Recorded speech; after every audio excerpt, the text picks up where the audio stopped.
Hi friends, ఫ్రిడ్జ్లో పెడితే విషంగా మారే 4 ఫుడ్ ఐటమ్స్ ఈ వీడియోలో షేర్ చేస్తాను. ఫస్ట్ వన్ వెల్లుల్లి. ఎప్పుడు వెల్లుల్లిని ఫ్రిడ్జ్లో పెట్టకూడదండి. స్పెషల్లీ తొక్క తీసి అసలు పెట్టకూడదనమాట. ఈ మధ్య మార్కెట్లో పీల్ చేసిన గార్లిక్ ఫ్రిడ్జ్లో పెట్టి అమ్ముతున్నారు కదా. టైం సేవ్ అవుతుంది అని మనం కొనుక్కుంటున్నాం, కానీ తొక్క తీసి ఫ్రిడ్జ్లో పెట్టిన వెల్లుల్లికి ఈజీగా ఫంగస్ అట్రాక్ట్ అవుతుంది. అది క్యాన్సర్కి దారితీస్తుంది. నెక్స్ట్ మన ఉల్లిపాయలండి. మనం కుకింగ్ చేసేటప్పుడు సగం మిగిలిన ఉల్లిపాయలు ఫ్రిడ్జ్లో పెట్టి మళ్ళీ వాడుకుంటూ ఉంటాం కదా.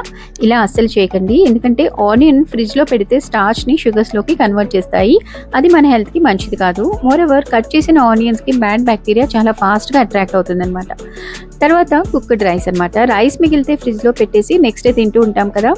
అండ్ ఈ మధ్య మనం ఫర్మెంటెడ్ రైస్ బెనిఫిట్స్ గురించి కూడా వింటున్నాము. అందులో కర్డ్ కలుపుతాం కాబట్టి ఏం కాదు, కానీ అది కూడా 1 డేకి మించి ఫ్రిడ్జ్లో పెట్టకూడదు, పెట్టినా తినకూడదు అనమాట.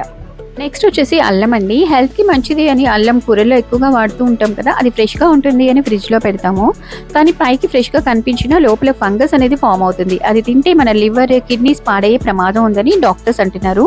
సో ఎప్పుడు అల్లం బయట పెట్టుకొని వాడండి. ఈ చిన్న చిన్న విషయాలు గుర్తుపెట్టుకోండి. మీ హెల్త్ అండ్ మీ ఫ్యామిలీ హెల్త్ మీ చేతుల్లోనే ఉంది. వీడియోని వీలైనంత వరకు షేర్ చేయండి, లైక్ చేయండి.